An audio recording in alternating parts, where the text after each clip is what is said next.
Welcome again to my Fujairah kitchen, and today we're going to cook a very ancient dessert called Asida. It's a type of pudding, but this particular variation comes from 13th century Syria. Now usually the Asida, which is still made today incidentally, consists of flour, samn, clarified butter, which is cooked. Sometimes they add dates as well. This one is a little bit unusual because it is made with milk and rice. So without further ado, let's take a look at the ingredients. It's a fairly simple recipe to make, although some of the ingredients may be a little bit harder to acquire depending on where you live. So we start with some semolina, rice, sugar, quite a bit of sugar.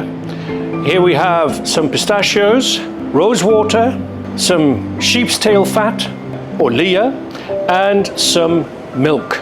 The process involves several stages, and we're going to start with the first one, which is simply to put milk into a saucepan. Here I've got 1 liter, and I'm going to add another maybe 750 milliliters. I use whole milk, but by all means replace with the milk of your choice. And we're just going to boil this milk.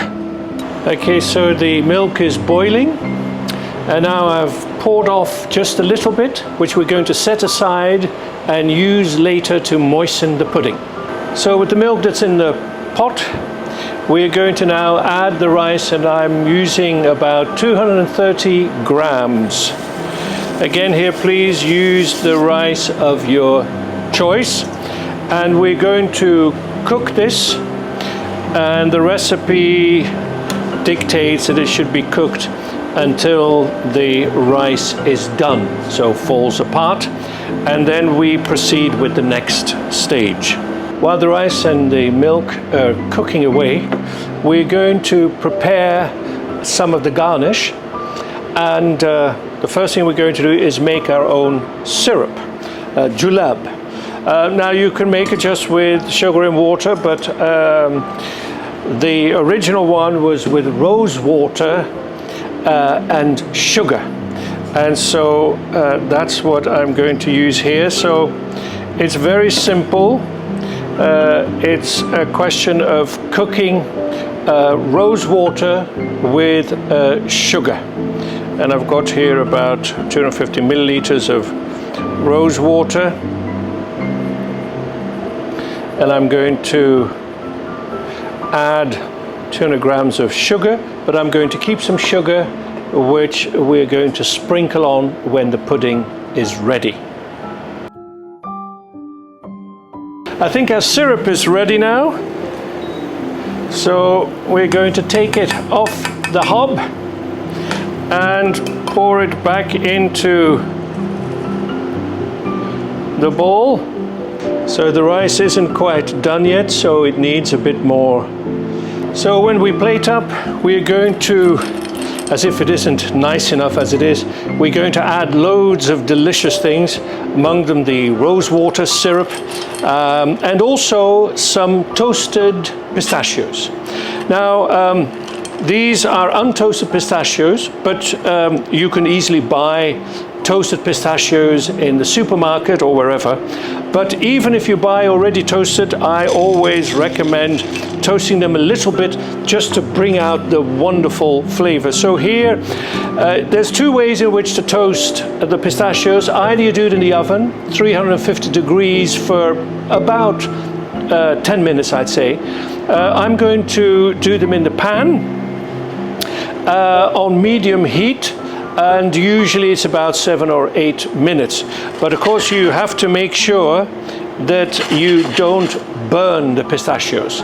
So you have to check carefully. We're going to use a spatula, and don't put too many in the pan because you want to make sure that they're toasted on all sides. Okay, here we have the consistency we're after. So the rice has now fallen apart. And up until now, of course, it was merely a rice pudding. And we're now really going to turn it into an Asida by adding semolina flour. You can use wheat flour too, but I prefer semolina flour because of the texture. We're going to add that in like so, sprinkle it in. I've got a little bit to spare because I'm going to first fold this in.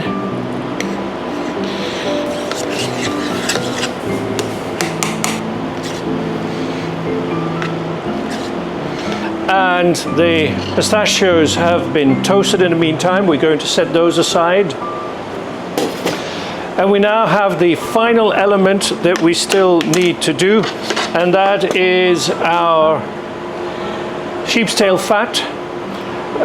The most interesting ingredient, one that's not used very often anymore. It was very popular in medieval times, and it's the fat from a tail of a sheep that is native to the region, that has a particularly fatty tail, in Arabic known as alya, ulya, and today liya. And we're going to render this, in other words, we're going to heat it up so that it becomes liquid. Don't worry if you don't have sheep's tail fat. You can also use tallow or suet. Now our pudding, our Asida, is almost ready, and you remember the milk I set aside, and I'm going to moisten the pudding slightly to give it the texture that it needs.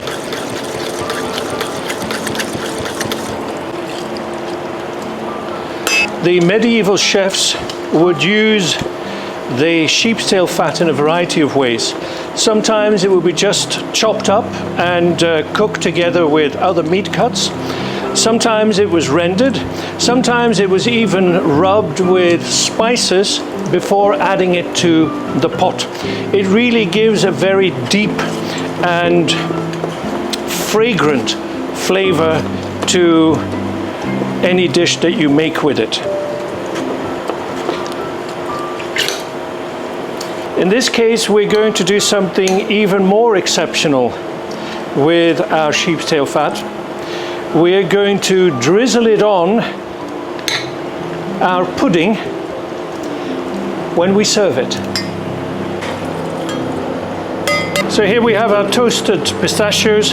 Now we're going to sprinkle them on whole, but I also like to coarsely cut some of the pistachios, which I'm going to do now. Ready for plating.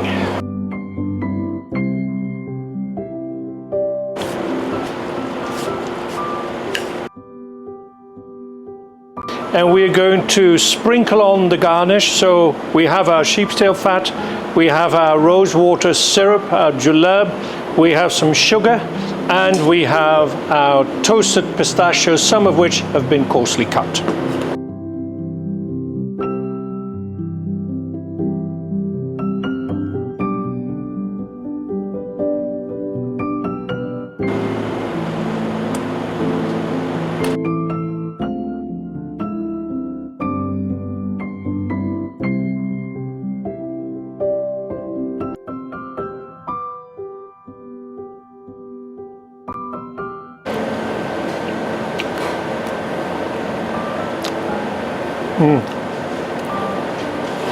Combination of a rice pudding and a syrup pudding.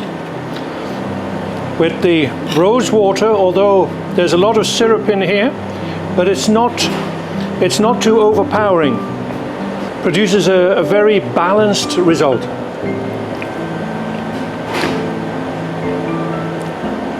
So here you have it, 13th century Syrian Asida.